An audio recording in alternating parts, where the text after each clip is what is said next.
하나님 말씀 보겠습니다. 오늘 이 아침에 하나님께서 우리에게 주시는 말씀은 출애굽기 9장 27절로 35절까지의 말씀입니다. 출애굽기 9장 27절로 35절 말씀, 다 찾으신 줄 알고 함께 봉독합니다. 바로가 사람을 보내어 모세와 아론을 불러 그들에게 이르되, 이번은 내가 범죄하였노라. 여호와는 의로우시고 나와 나의 백성은 악하도다. 여호와께 구하여 이 우레소리와 우박을 그만 그치게 하라. 내가 너희를 보내리니 너희가 다시는 머물지 아니하리라. 모세가 그에게 이르되, 내가 성에서 나가서 곧 내 손을 여호와를 향하여 펴리니 그리하면 우레소리가 그치고 우박이 다시 있지 아니할지라. 세상이 여호와께 속한 줄을 왕이 알리이다. 그러나 왕과 왕의 신하들이 여호와 하나님을 아직도 두려워하지 아니할 줄을 내가 아나이다. 그때에 보리는 이삭이 나왔고 삼은 꽃이 피었으므로 삼과 보리가 상하였으나, 그러나 밀과 쌀보리는 자라지 아니한 고로 상하지 아니하였더라. 모세가 바로를 떠나 성에서 나가 여호와를 향하여 손을 펴매 우레소리와 우박이 그치고 비가 땅에 내리지 아니하니라. 바로가 비와 우박과 우레소리가 그친 것을 보고 다시 범죄하여 마음을 완악하게 하니 그와 그의 신하가 꼭 같더라. 바로의 마음이 완악하여 이스라엘 자손을 내보내지 아니하였으니 여호와께서 모세에게 말씀하심과 같더라. 아멘. 오늘은 날마다 성경 출애굽기 9장을 살펴보는 날입니다. 이 출애굽기 9장은 7장과 8장에 이어서 애굽 땅에 계속해서 내려지는 그 재앙이 임했다라는 것을 보여주고, 그 재앙에도 불구하고 마음을 바꾸지 않고 완악함 가운데서 이스라엘 백성을 놓아주지 않는 그 바로의 모습을 그리고 있습니다. 7장과 8장에서 이 피 재앙, 또 개구리 재앙, 또 이 재앙, 파리 재앙을 통해서 하나님의 능력을 나타내신 하나님께서는 9장에서 바로에게 계속해서 다른 재앙들을 통해서 하나님이 어떠한 분이신지를 드러내고 계십니다. 하나님은 모세를 바로에게 보내서 5번째 재앙으로 생축이 죽을 것이다라고 그렇게 이야기를 합니다. 오늘 9장 4절 말씀에 보면 애굽의 모든 생축이 죽겠지만 이스라엘 백성에게 속한 것은 하나도 죽지 않는다고 말씀하시고 6절에서 그 말씀 그대로를 이루시는 것을 봅니다.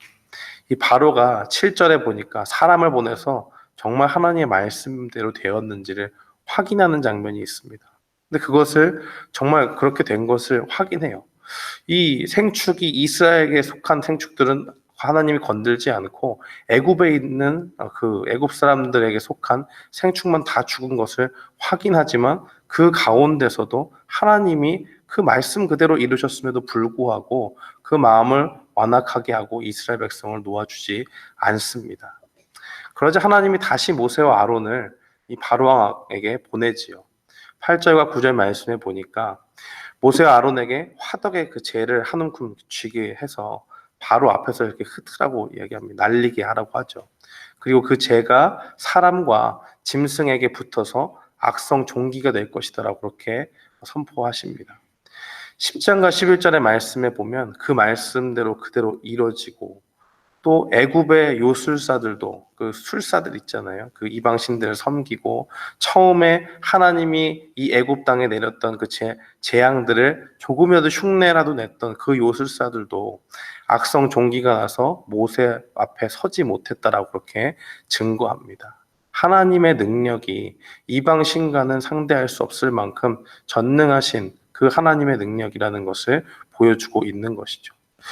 이렇게 했는데도 불구하고 바로는 다시 마음을 완악하게 하고 백성들을 보내지 않지요. 그러니까 다시 또 하나님이 모세 아론을 보냅니다. 13절 이후에 보니까 애굽 온 땅에 온 전역에 내릴 전에 없던 큰 재앙인 우박 재앙에 대해서 이야기를 하죠.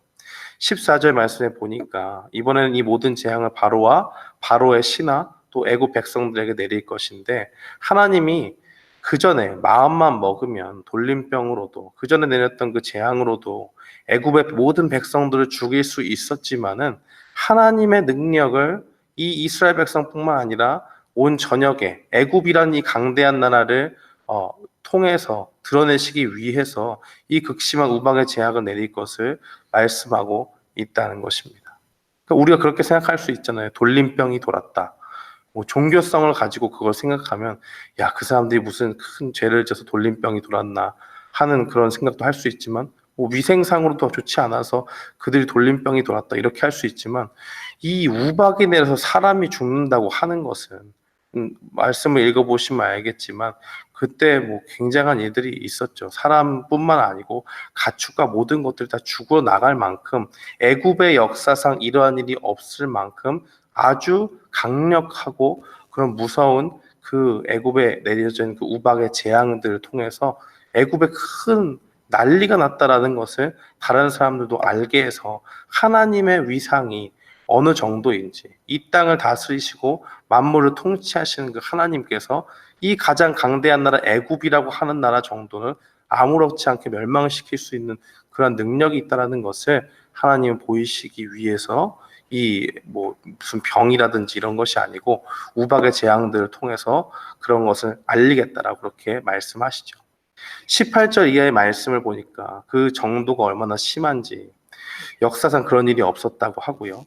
집에 돌아오지 않는 자에게 우박이 내려서 죽는다고 하니까, 이 재밌는 것이 모두가 그 완악한 가운데 있었지만은 20절 말씀에 보니까 애굽 백성 중에서 하나님의 말씀을 두려워하는 자는 자신들의 가축과 뭐 종들을 이렇게 집으로 이렇게 모여들이게 하는 것을 봅니다.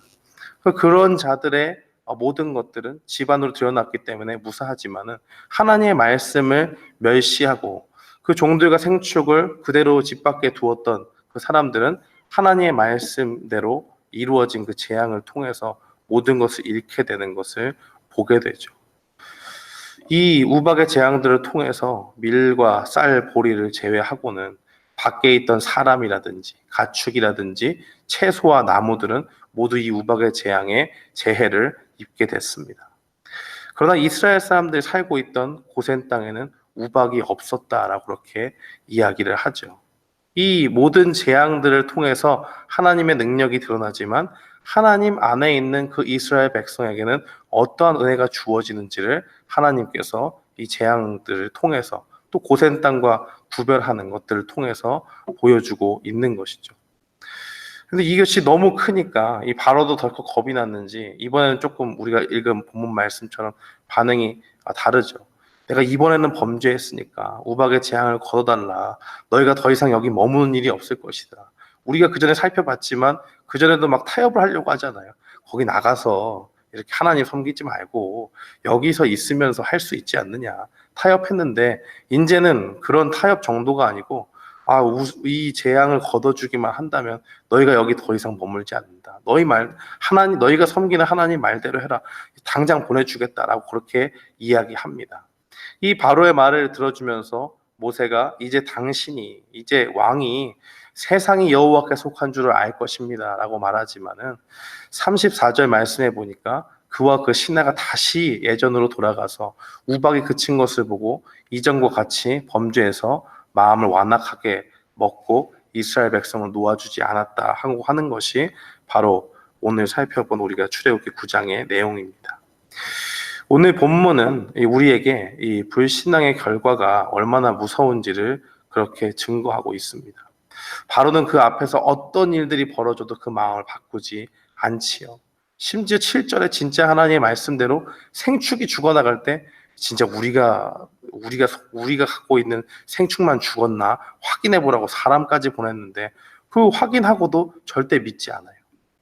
애굽의 신하들 중에서 그들의 우박이 재앙이 무서워서 집으로 피한 자들도 있고, 그거 뭐 바로가 모르겠습니까? 그 애굽 신하들도 다 아는 것이죠.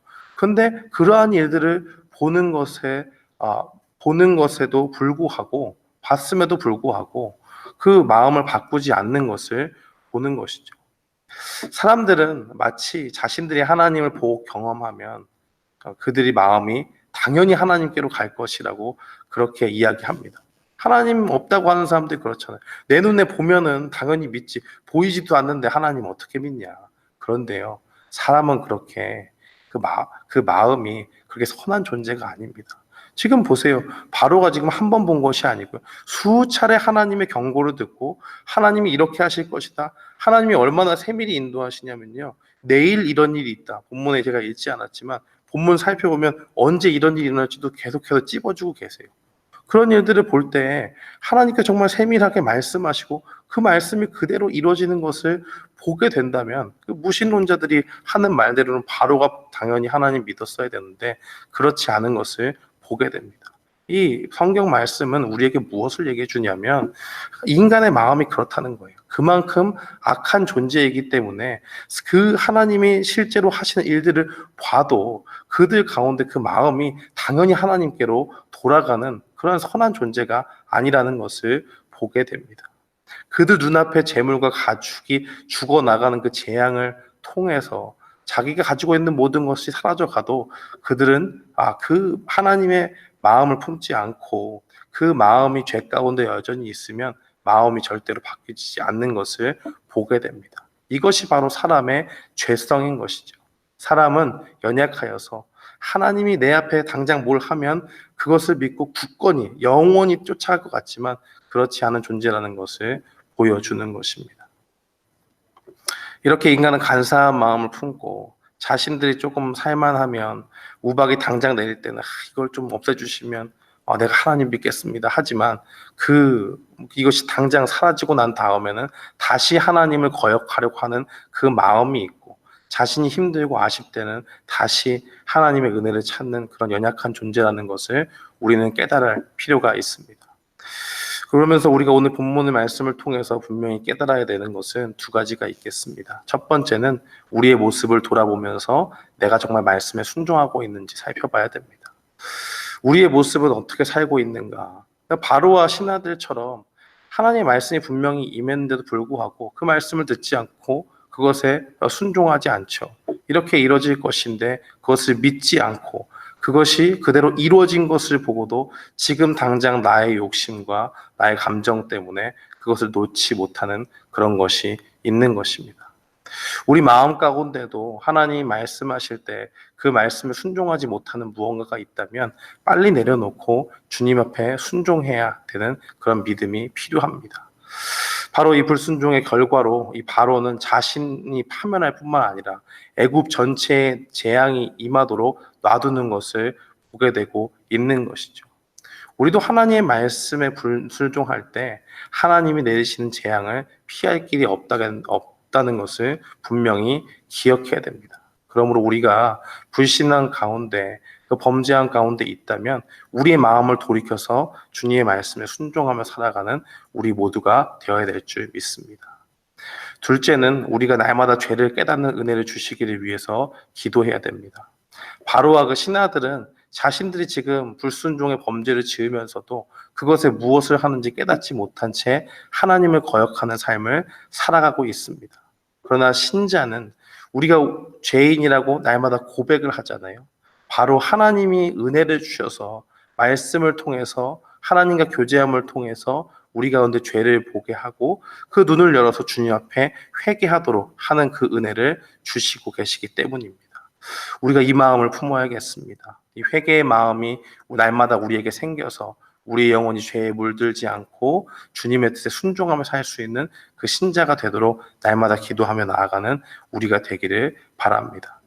오늘 말씀을 기억하면서 우리는 순종의 사람, 날마다 죄를 깨닫는 은혜를 받아 누리는 그러한 모든 사람이 되기를 위해서 간구하며 나아가는 우리 모두가 되기를 주님의 이름으로 축원합니다. 아멘.